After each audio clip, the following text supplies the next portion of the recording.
Ikaw na. Minchi, kailangan mo to eh. Sige na. Ayos na.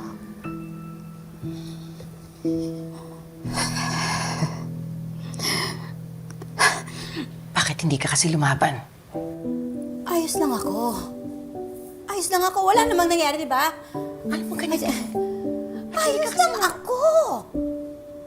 Bakit mo kasi hindi ilabas? Sumigaw ka. Araw-araw akong nagbubuhat ng isda, di ba? Ang bibigat ng binubuhat ko, okay lang ako. Alam naman namin yun eh. Bakit hindi ka lumaban? Okay nga ako eh. Baka mag-away kayong dalawa dito, ha? Labas mo nga, ano ba?